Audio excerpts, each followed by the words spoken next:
onde tenho amigos queridos, irmãos queridos, que eu dou graças a Deus pela vida de vocês, pela vida da igreja.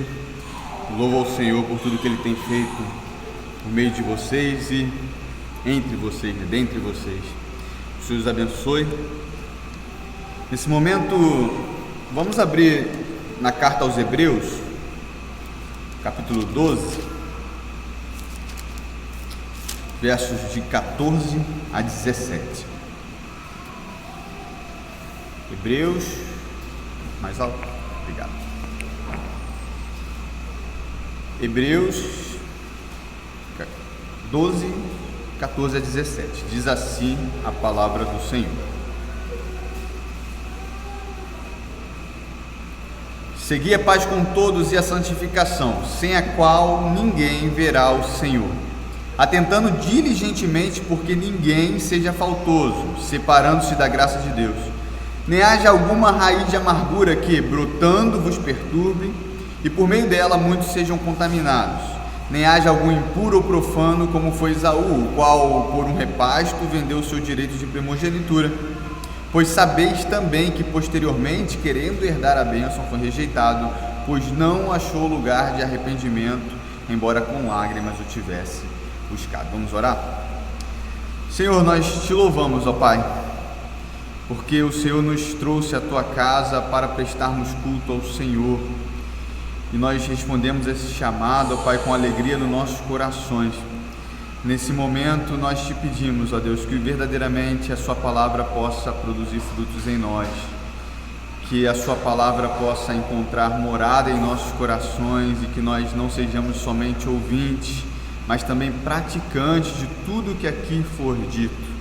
Que o teu Espírito Santo possa iluminar não somente a mim, mas também os nossos irmãos aqui presentes, que nós possamos ser cheios do teu Espírito Santo, a fim de fazer a tua vontade e viver em santidade. Nós te agradecemos por tudo isso e oramos no nome de Jesus. Amém. É muito interessante vir aqui no início do ano, acho que é a primeira vez que eu estou vindo aqui, né? No ano, embora já tenha vindo muitas vezes, e também me surpreende o fato de bastante gente que eu estou vendo, acho que pela primeira vez. Eu louvo a Deus pelo crescimento da igreja, mas também por ver pessoas novas aqui, nesse início de ano, início do ano de 2023. Esse início de ano que é muito, vou falar uma palavra aqui, os irmãos não me entendam mal, mas é carregado de uma atmosfera diferente no início de janeiro. As pessoas poderiam usar palavras piores, mas eu acho que a atmosfera não está tão ruim. É no início de ano, por exemplo, que as pessoas tendem a buscar coisas que no ano passado ou ao longo da sua vida não fizeram. Por exemplo, iniciar coisas novas, planejamentos, E isso também é factível, é real na vida da igreja. Parece que o mês de janeiro ele tem uma atmosfera de que nós agora devemos fazer aquilo que nós não fizemos na vida toda, ou quem sabe no ano passado. Tem uma ideia de um sentimento de que quando nós iniciamos o ano, tudo pode mudar. Não sei se os irmãos pensam dessa forma ou já conviveram com esse sentimento que há no mês de janeiro, ou então no começo de cada ano, E essa é a boa notícia, por um lado. Isso é uma boa coisa, iniciar bons projetos, ter uma iniciativa em fazer algo novo, mudar a nossa qualidade de vida, isso é algo bom, sim. O problema é que esse sentimento ele tem data de validade. Esse sentimento de que as coisas podem mudar, o nosso coração é cheio para fazer algo novo, ele acaba tendo um prazo de validade. Essa validade dura no máximo até o final do mês de janeiro. Quando dá fevereiro ou acaba aí o carnaval, as pessoas parecem que caem em si, veio o senso de realidade e as coisas parecem que não funcionam da forma como a gente esperava, A gente vê que as coisas se repetem, o ano é cheio de lutas, de desafios, às vezes de perdas, dificuldades, muitas delas financeiras, por aí vai. A gente vê que a vida que nós vivemos, quer seja no ano de 2023, 22, 24, embora as coisas tendem a piorar dentro de um sistema que a gente estabelece, principalmente dentro do contexto político que nós vivemos, a gente vê que as dificuldades são grandes, e esse sentimento de mudança é tomado por uma sensação de que nós estamos sobrevivendo em meio a uma vida de lutas, em meio a este mundo caído, em meio a ano após ano que se repete em nossas vidas. Poxa, Marco, por que você começou tão pesado assim, né? Dando um balde de água fria naquele sentimento que nós possuímos todo início de ano. A grande questão que nós precisamos lembrar e pensar é como que nós, cristãos, e agora por outro lado eu trago a boa notícia de que nós possuímos a verdadeira felicidade e alegria no Senhor, independente das circunstâncias da nossa vida, mas como que nós, né, escolhidos para refletir essa imagem de Cristo, levar as boas novas, podemos reagir em meio a um mundo caído, em meio a essa vida muitas vezes de perdas, de dor e sofrimento, onde o balde de água fria sempre vem ao nosso encontro.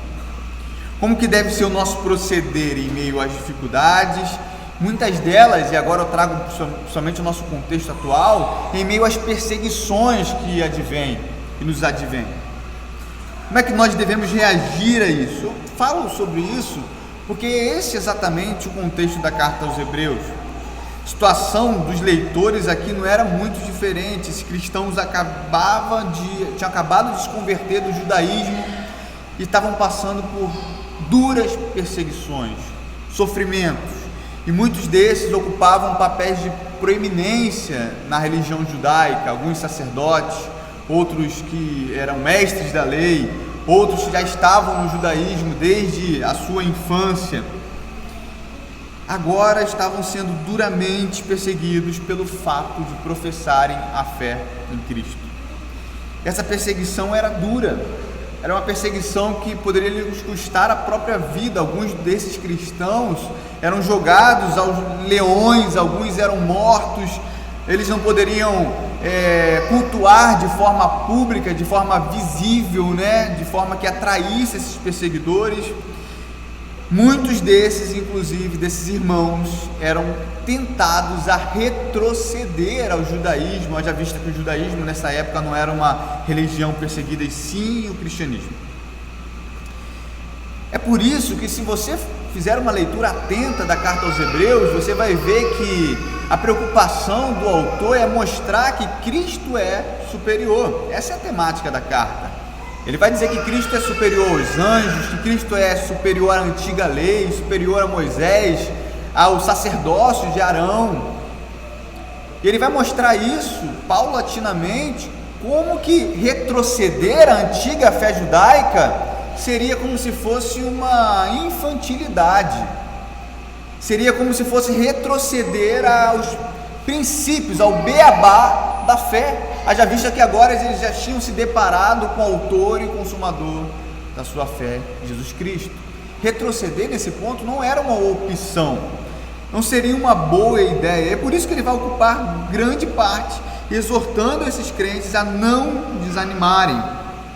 Mesmo sofrendo e sendo perseguidos, retroceder não era uma razão justa, não era algo factível, algo real a ser feito.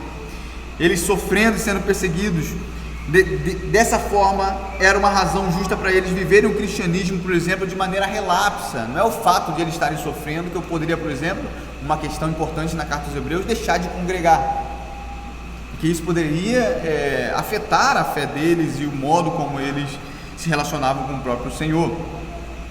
Na verdade, o que o autor de Hebreus está falando é que eles deveriam seguir firmes, olhando para Jesus. E não somente isso. Isso é uma parte muito interessante que está bem no início do capítulo 12, né? Nos 3 primeiros versos, que ele vai dizer assim: portanto, também nós, visto que temos a rodear-nos tão grande nuvem de testemunhas, desembaraçando-nos de todo o peso de pecado que tenazmente nos assedia, corramos com perseverança a carreira que nos está proposta, olhando firmemente para o autor e consumador da fé, Jesus, o qual, em troca da alegria que lhe estava proposta, suportou a cruz, não fazendo caso da ignomínia ou da vergonha, e está assentado à destra do trono de Deus. Considerai, pois, atentamente aquele que suportou tamanha oposição os pecadores contra si mesmo, para que não vos fatigueis, desmaiando em vossa alma. O que ele está querendo dizer aqui? Ele está querendo dizer que eles, no meio a esse sofrimento, e isso é uma grande descoberta, não algo novo, mas algo que vislumbra os nossos olhos, no sentido de que ele manda você olhar para Cristo, mas não somente a sua glória, mas os seus sofrimentos, a sua vergonha, a sua dor, a cruz. Considerai atentamente aquele que suportou tamanha oposição dos pecadores contra si mesmo. Ou seja, se o nosso Senhor sofreu o que sofreu, passou pelo que passou, sendo o Senhor do universo, o que ele fala é: olhe para o sofrimento do nosso Senhor, de Cristo, olhe para a sua vergonha, olhe para a sua dor. A vida de vocês não é diferente da vida do Senhor, e por isso não é uma razão justa viver um cristianismo de forma relapsa, em meio à dor, ao sofrimento, às perseguições ou às frustrações, que muitas vezes, mais uma vez, aqueles baldes de água fria nos são derramados, né? O testemunho do autor da fé seria fundamental para que eles não desfalecessem, não desistissem da carreira para a qual estavam vocacionados. O alvo era bem condicionado, sim, a herança, mas além disso, precisava focar que a vida de Cristo não foi somente uma vida de glória nesta terra, mas uma vida de dor, uma vida de sofrimento. Ele herdou isso, trocou a sua alegria por essa dor em prol de pecadores. E nos versos de 4 a 13, a partir daqui o autor de Hebreus vai justificar esse sofrimento pelo qual eles estavam passando, e vai justificar isso trazendo uma ideia da disciplina que Deus estava aplicando a este povo. Isso é também muito interessante, porque às vezes nós temos uma tendência a rejeitar a dor e o sofrimento, a tratá-lo, por exemplo, como investidas satânicas, como algo do mal, e não compreendemos que muitas vezes o Senhor utiliza esse próprio mal, a dor e o sofrimento, para nos disciplinar e para nos trazer para perto de si. Esse sofrimento tinha um propósito, e esse era para proveito, para que esse povo, a igreja do Senhor, se tornasse participante na sua santidade. Está lá no verso 10 do capítulo 12: pois eles nos corrigiram por pouco tempo, segundo o melhor lhes parecia. Deus, porém, nos disciplina para aproveitamento, a fim de sermos participantes da sua santidade. Esse sofrimento também era para produzir fruto pacífico e de justiça. Verso 11: toda disciplina com efeito no momento não parece ser motivo de alegria, mas de tristeza ao depois. Entretanto, produz fruto pacífico aos que têm sido por ela exercitados, fruto de justiça. O que ele está querendo dizer é que essa frustração, essa dor, esse sofrimento tinha um propósito. Primeiro, eles precisariam focar no autor e consumador da fé deles, olhando para o exemplo de Cristo e olhando que o próprio Senhor estava utilizando esse momento para discipliná-los e para trazer para perto de si.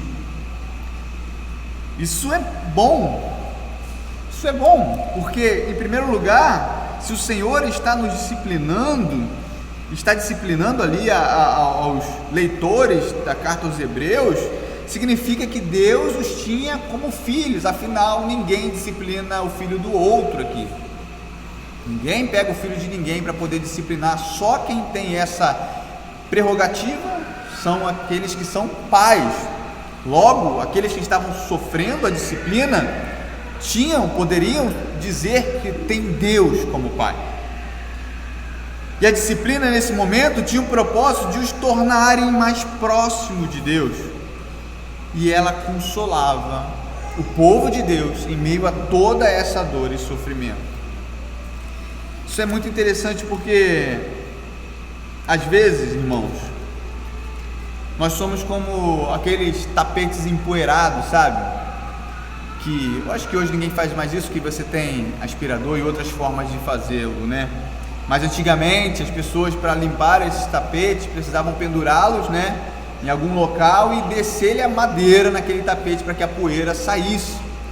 O que ele está querendo dizer? Ele está querendo dizer que os nossos pecados, ou a nossa vida, às vezes está tão cheia da poeira do pecado, que esse pecado não sai somente com sermões bonitinhos, não. Ele precisa ser tirado pela disciplina e pela vara do Senhor. Ele precisa ser estampado, né, na vergonha, e daquela forma o Senhor disciplinando a cada um de nós, tirando a poeira do pecado que está entranhada em nossas vidas. Seria lindo se o pastor Hebe, ou quem quer que chegue aqui a este púlpito, pregasse e a gente saísse aqui, agora está tudo perfeito, eu ouvi tudo que eu precisaria e agora eu vivo de uma forma totalmente diferente. Muitas vezes isso acontece, a palavra do Senhor tem esse poder, nós cremos nisso, mas às vezes o Senhor utiliza de outros meios para nos moldar a sua imagem, e esses meios muitas vezes são meios de dor, de sofrimento, de disciplina. Às vezes nós estamos tão prepotentes nos nossos próprios caminhos, achando que nós somos tão capazes de realizar algo dentro da nossa altivez, que não resta outra alternativa, por mais que gere dor, sofrimento, né, com efeito no momento que não parece ser um motivo de alegria, mas de tristeza. Isso também é ao coração do nosso Pai. É somente dessa forma que nós somos moldados ao seu caráter, o caráter de Deus, do Senhor Jesus, é forjado em nós. Essa palavra forjada é muito interessante, né? De ser ali colocada, de ser moldada em nós. E aí que vem a palavra de encorajamento que nós lemos, né? Está situada nesse contexto aqui do capítulo 12, que nos mostra como deve ser a postura do cristão diante das lutas, da dor e da disciplina. A grande mensagem é que nós, os leitores da carta aos Hebreus, não deveriam ficar cabisbaixos em meio a esse balde de água fria ou em meio a essas lutas, dores e sofrimentos que se repetem ao longo da nossa vida, né? Está nos versos 12 e 13. Por isso, restabelecei as mãos descaídas e os joelhos trôpegos. Aqui a ideia daquele que está cansado. Imagina um jogo de futebol, você vê logo que o cara está cansado quando ele bota a mão nos joelhos e abaixa a cabeça e fica meio trêmulo ali, né, com o joelho trêmulo. Você sabe que ele está cansado, que está na hora de tirar aquele cara, porque ele não consegue mais durar nem 5 minutos, né? Então a ideia que ele está trazendo aqui é justamente isso. Por isso, restabelecer as mãos descaídas e os joelhos trôpegos, os joelhos tremendos, e fazei caminho retos para os pés, para que não se extravie o que é manco, antes este, né, seja curado. Fazei retos para os vossos pés, para que não se extravie o que é manco, sabe? Aquele que foi tão disciplinado, que anda agora de uma forma manca, porque sofreu a disciplina do Senhor, mas este, antes, né, deverá ser curado para prosseguir em todo o caminho do Senhor.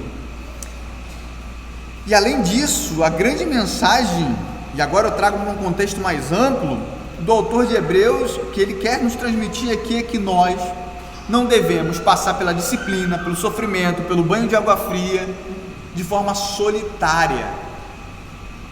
O que ele quer dizer é que só há um meio de nós passarmos por isso, é claro, olhando para o autor e consumador da nossa fé, focando que a disciplina é para o nosso bem, mas entendendo que isso foi feito para ser experimentado num contexto comunitário.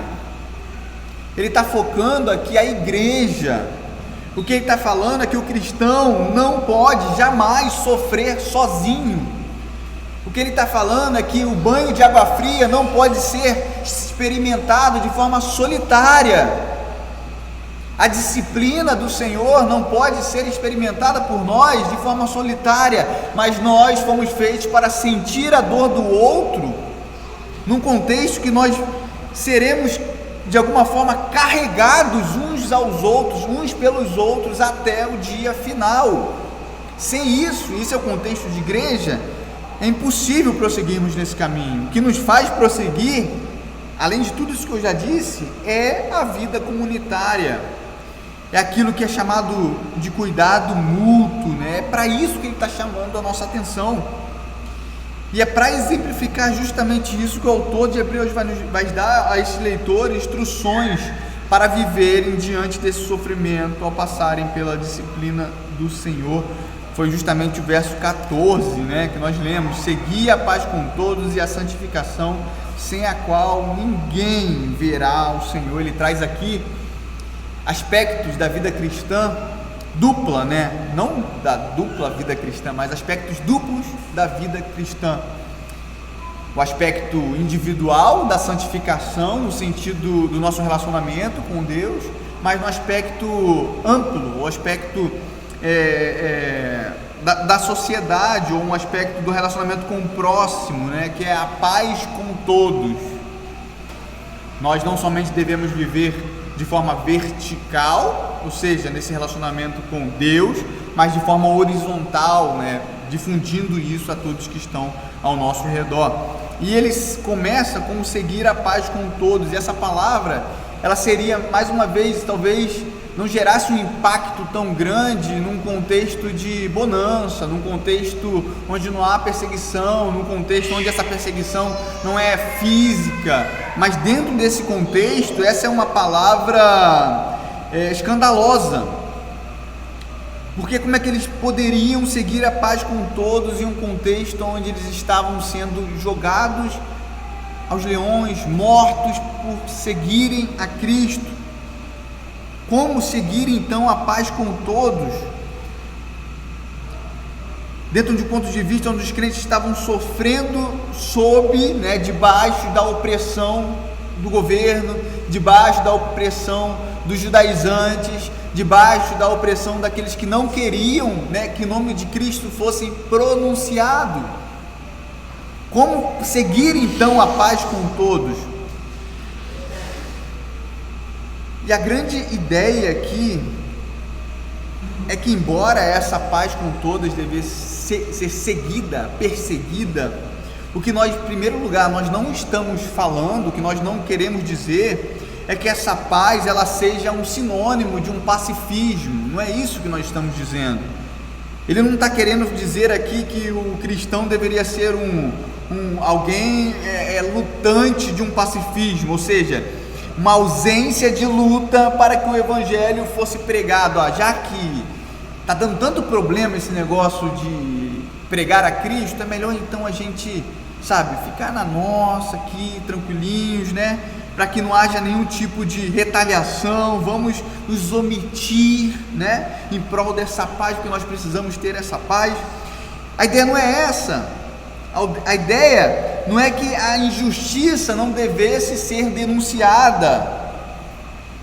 A gente não está falando de uma paz com P minúsculo a qualquer custo, ou quem sabe até se moldando ao formato do mundo em nome dessa paz, em nome desse amor. Não é isso que o autor de Hebreus está falando. Ou quem sabe abdicando-se do próprio evangelho para agradar aquele que está ao nosso lado por causa da paz com todos. Muitos utilizam esse verso dessa forma, e não é isso que o autor de Hebreus está dizendo. Essa paz não poderia custar o nosso relacionamento com o nosso Senhor. Esse é o primeiro ponto. A paz com todos aqui não tira a paz com Deus. Não tira. Ela precisa proceder do nosso relacionamento com o Senhor. Devemos ter paz com todos, sem que isso nos torne um com o mundo, porque nós ainda somos separados do mundo, distintos do mundo. E o que, na verdade, o autor de Hebreus está falando aqui, é que, no que dependesse deles, como diz Romanos 12, nada poderia ser impedimento para uma boa convivência, para a harmonia entre as pessoas, até porque gozar dessa simpatia era algo importante para que o evangelho fosse anunciado e ouvido. Mas isso não poderia ser a todo custo. Qualquer dissensão, separação, que o autor de Hebreus está dizendo, é que não deveria ser iniciada pelo cristão. O que faz a separação é a mensagem do Evangelho. O que ele está dizendo é que você não precisa fazer nada para separar algo, porque o Evangelho já vai fazer isso. Você não precisa ser um chato, você não precisa ser um importuno, você não precisa ser aquele que vê problemas em tudo. Você não precisa ser esse.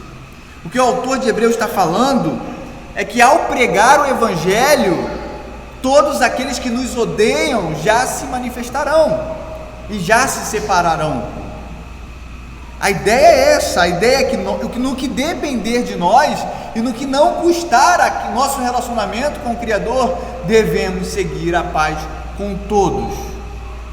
Com todos, é todos mesmo, todos, inclusive com o governo opressor que estavam sobre eles. Lembre-se que eu estou ainda expondo o texto, não estou aplicando. Mas a ideia é essa, a paz, o relacionamento deveria estar colocado aqui dentro do ponto de vista dos atributos cristãos, mas isso não, no que dependesse deles.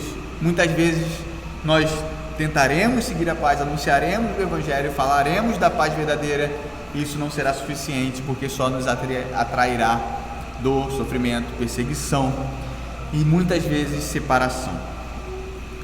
E quando ele fala da santificação, que está bem na continuidade do verso, seguir a paz com todos e a santificação, eu separei aqui, mas não deveria ser separado, porque ela está na mesma frase, como uma espécie de explicação, de adição daquilo que foi dito.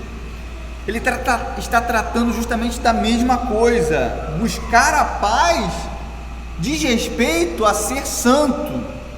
Buscar a paz está conectado com a santidade. É algo que o Senhor inicia na vida daquele a quem Ele salvou. E ao mesmo tempo, mesmo o Senhor tendo iniciado, nós deveríamos persegui-la, segui-la, buscar de forma diligente essa paz e a santificação. E essa frase, sem a qual ninguém verá o Senhor, ela vai mostrar que ser santo não é ou não deveria ser uma opção para os cristãos. Não deveria haver uma escolha pela santidade. Isso não é algo que nós devemos optar. Ela, muito pelo contrário, ela é uma marca identitária daqueles que pertencem ao Senhor. E por isso é impossível ao cristão verdadeiro não ser santificado. É impossível ao cristão verdadeiro não buscar amar a Deus com toda a sua força e entendimento. É impossível ao cristão verdadeiro não rejeitar o pecado. É impossível ao cristão verdadeiro estar diante de tudo aquilo que ele faz que é mal e não se arrepender desses maus desígnios. O que essa cláusula está mostrando é que se existem aqueles que se dizem cristãos, mas não estão em um processo paulatino de santificação, provavelmente estes ainda não foram salvos. Porque se estes que não possuem a santificação não verão a Deus, logo não serão salvos, porque só verão a Deus os salvos. Aqui tem uma questão lógica de silogismo, É uma premissa justificando a outra. Quem verá a Deus? Os salvos. Se aqueles que não buscam a santificação não verão a Deus, logo estes não são salvos. É uma questão de que a santificação marca o fato de nós termos sido chamados, vocacionados, eleitos, convertidos. Ela nunca deve ser uma opção para nós, ela é algo que nós devemos perseguir, seguir. E mais uma vez, em contexto de tribulação, dor, banhos de água fria, o que o autor de Hebreus está nos falando é que nós devemos, nesse contexto, a nossa saída é buscar a santificação. Parece algo, se você não lê atentamente, você não percebe isso, que a saída, a solução para o mundo opressor, para o mundo mau, para aqueles que perseguem a igreja e os seus santos, não é se omitir, é ser santo. É ser santo. E não somente ser santo, é ser cada vez mais santo. É perseguir isso de com toda a sua força. Seguir a paz com todos e a santificação, sem a qual ninguém verá o Senhor. E o verso 15 ele continua dentro dessa ideia esmiuçada, né? Atentando, ou seja, de forma atenta, e não somente atenta, mas diligentemente, porque ninguém seja faltoso, ou para que ninguém seja faltoso, separando-se da graça de Deus, nem haja alguma raiz de amargura que brotando vos perturbe, e por meio delas muitos sejam contaminados, né?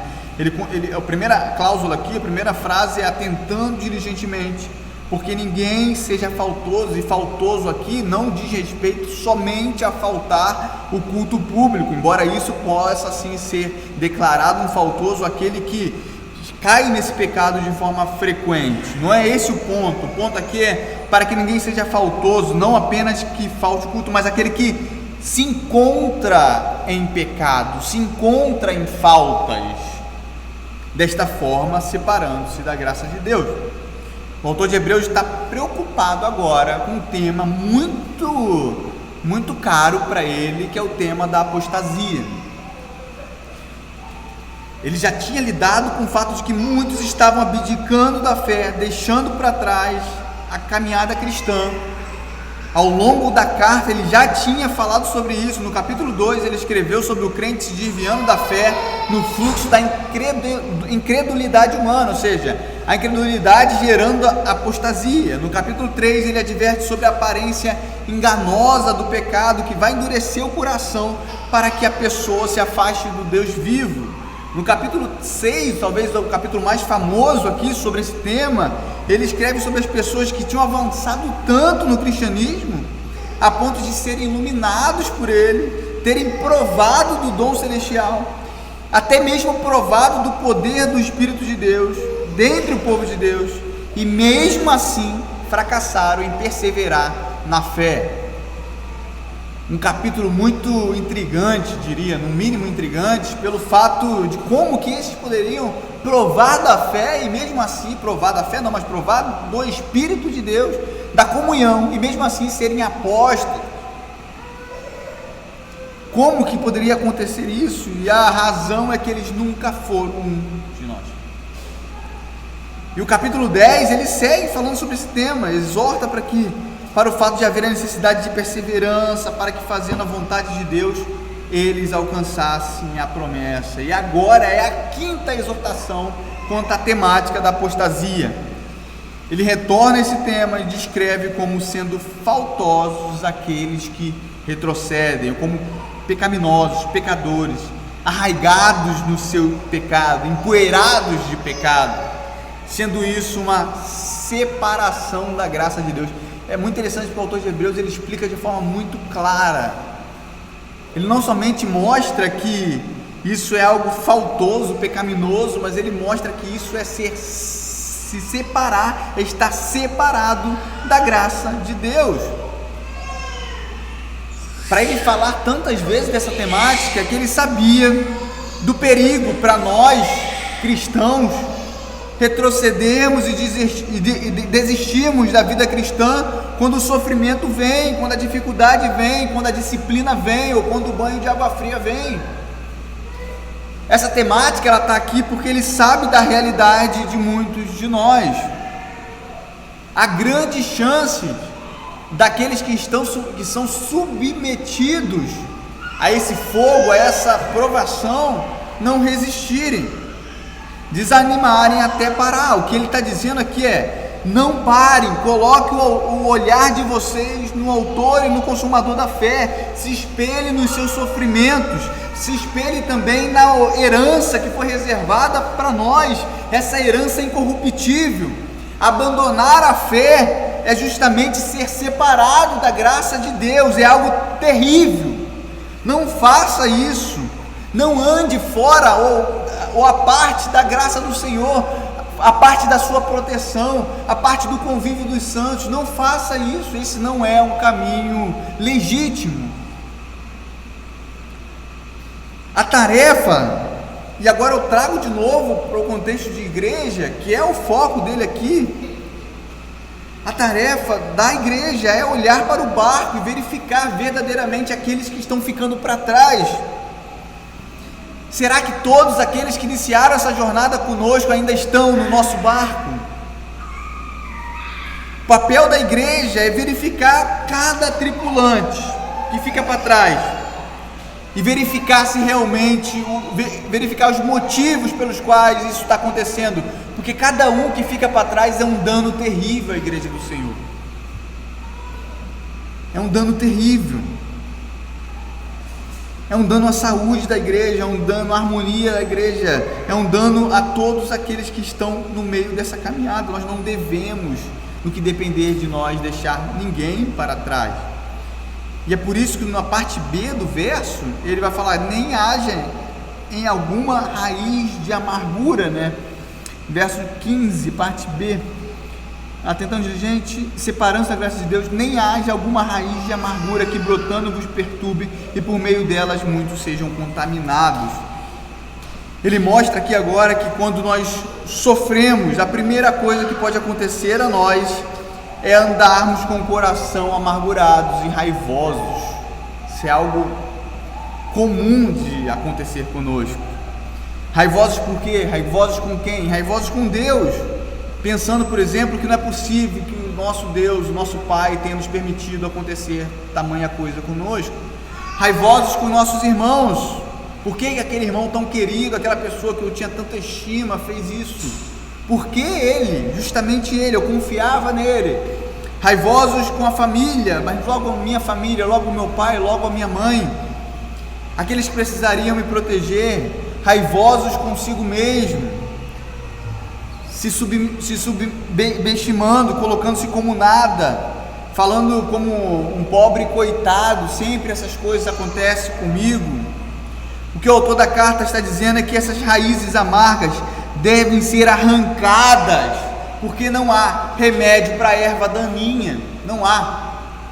Ela precisa ser arrancada, ela precisa ser retirada de forma dolorosa, de forma até mesmo fazendo força para que isso seja retirado.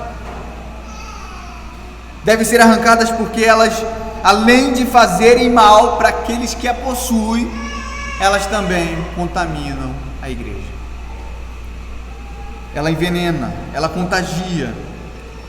A amargura, a raiva, essa reação que não deve ser a reação do cristão, ela é danosa para todos que estão ao redor, e você sabe disso. Quando você convive com uma pessoa amargurada, raivosa, no primeiro contato você já percebe isso. Você precisa ter dom de revelação nenhum. Você já percebe o quanto que essa pessoa ela está contaminando todo o ambiente com a sua murmuração, com a sua reclamação, com o seu não entendimento do sofrimento e da disciplina. Isso deve acender um sinal de alerta, por exemplo, em nossas vidas, quando nós vemos alguém assim em nosso meio, porque é um perigo real, não somente para aquela pessoa, mas para todos aqueles que estão ao seu redor. No verso 16, ele fala da seguinte forma: nem haja algum impuro ou profano como foi Esaú. Agora ele vai trazer a imagem de Esaú, uma história muito conhecida do Antigo Testamento. Nem haja algum impuro ou profano como foi Esaú, o qual por um repasto vendeu o seu direito de primogenitura. Nessa história famosa que nós conhecemos, ele vai trazer aqui agora o alertar para o fato de que não haja impureza no meio do povo de Deus, né? E isso é interessante porque quando a gente lê a história de Esaú, a gente não vê nenhum relato específico de uma impureza, por exemplo, sexual. Não vê isso claramente, né, no relato da história de Esaú. Mas o que o autor está fazendo é uma relação aqui entre a impureza e a rejeição ao Deus de Israel por parte daquele povo. Rejeitar a Deus ou abandonar a fé era o mesmo que ser impuro, como Esaú foi. Era o mesmo que ser impuro, nem haja algum impuro ou profano, ou seja, aquele que adora um outro Deus, como foi Esaú, que por um repasto vendeu o seu direito de primogenitura. Ele vai ilustrar com esse exemplo de Esaú, que trocou o seu direito à primogenitura ao fazer um acordo com Jacó pelo famoso prato de lentilhas, né? A história que a gente sabe muito bem. E Jacó aí nesse momento, ao final, vai receber essa bênção da primogenitura que era para ser dada no sentido de ser o mais velho a Esaú. Isso é uma história que a gente conhece bem, mas às vezes a gente não se atenta pelo fato de que Esaú ter rejeitado a bênção da primogenitura, ou ter trocado, não é apenas rejeitar a maior parte da herança que ele tinha por ser o filho mais velho, a herança do seu pai, mas é justamente rejeitar as promessas feitas por Deus, de que da linhagem de Abraão viria o Messias, o Salvador. É rejeitar o próprio Senhor. Trocar o direito da primogenitura é rejeitar o próprio Deus. É muito mais profundo que muitas vezes nós temos a imaginar. Não é simplesmente trocar algo financeiro, mas é trocar a sua própria vida, a vida que o Senhor tem. É trocar o próprio Cristo pelos desejos passageiros da carne. É agir, e aqui está a grande ilustração do autor da carta aos Hebreus, que agir desta forma é agir como imoral, é agir como idólatra, é agir como aquele que não conhece a Deus, porque aquele que conhece a Deus jamais trocaria tal bênção por algo tão pueril, talvez essa seja a palavra, algo tão incomparável com aquilo que Deus tem para nós. É trocar o próprio Cristo. E o verso 17, o autor de Hebreus, ele explica de uma forma tão clara aquilo que já foi dito, que ele vai dizer assim: pois sabeis também que foi posteriormente, querendo herdar a bênção, foi rejeitado, pois não achou lugar de arrependimento, embora com lágrimas o tivesse buscado. Mais uma vez, ele não está dizendo que Esaú se arrependeu, chorou, mas Deus não o quis perdoar. Não é isso que ele está dizendo. O que ele está dizendo é que posteriormente ele viu a besteira que ele fez, mas já havia sido rejeitado e não achou lugar de arrependimento, porque esse arrependimento não foi verdadeiro na vida dele. É só você continuar a história e lembrar que a primeira atitude de Esaú é o quê? Querer matar o seu irmão. Não há um arrependimento verdadeiro aqui. O que ele fez foi, qual o tema central da carta? É a apostasia. Ele apostatou da fé, conhecendo, experimentando. Ele abandonou por algo tão pueril, incomparável. E para esses, como Hebreus 6 fala, não há volta, no sentido de que não é que ele vai querer voltar e não vai ter lugar, é porque esse nunca foi. A ideia é que este é um imoral, um idólatra, é aquele que adora um outro Deus, que trocou a bênção do Messias, da promessa do Cristo, daquele que salvaria não somente o povo de Israel, mas a todo mundo, a todas as nações, trocou por algo tão simples. A ideia é essa. Eu termino esse sermão tentando trazer à nossa memória de que quantas são as vezes que nós rejeitamos ao nosso Senhor por coisas tão incomparavelmente pequenas diante daquilo que o Senhor nos deu.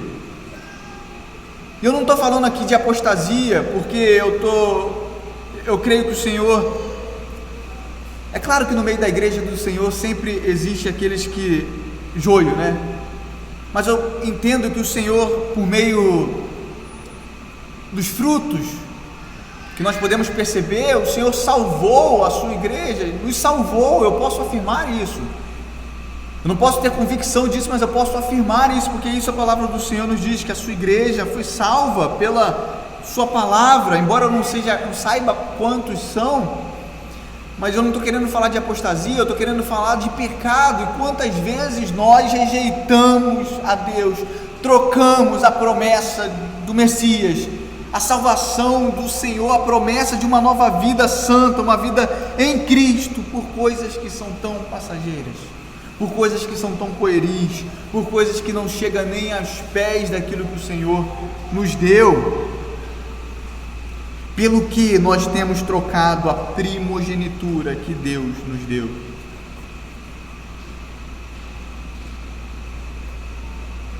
E se por acaso temos chegado ao entendimento de que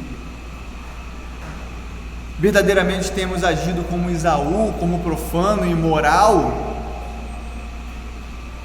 a boa notícia é que há tempo de reconciliação para aqueles que se arrependem verdadeiramente.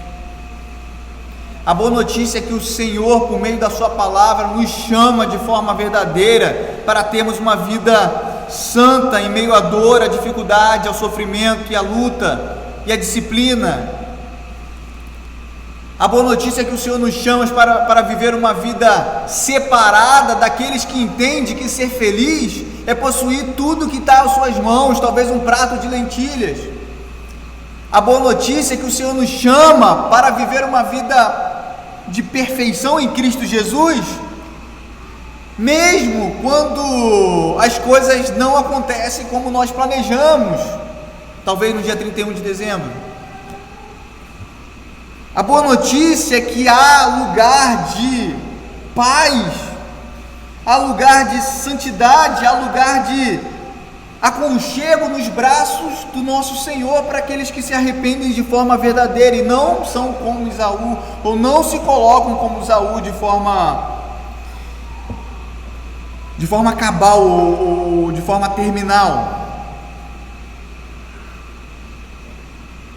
O grande ensinamento dessa carta é que ela nos chama a ser santo no meio de locais e circunstâncias hostis, no meio de governos corruptos, no meio de governos ilegítimos, no meio de pessoas que estão querendo o mal da igreja e daqueles que professam o nome do Senhor.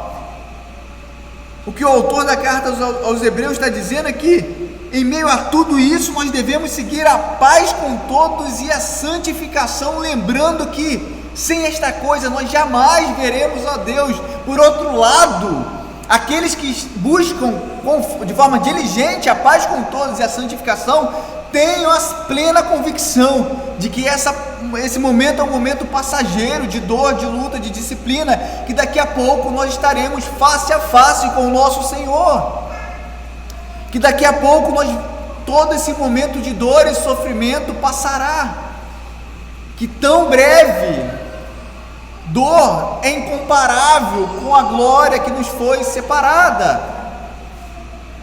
O que ele está dizendo é que nós devemos buscar ser santo, mesmo quando as circunstâncias são más. E talvez você possa até pensar assim: Michael, eu acho que eu estou tão débil nesse processo de santidade, que às vezes parece que eu estou naqueles que sem o qual não verá o Senhor. Eu queria trazer uma palavra agora de encorajamento.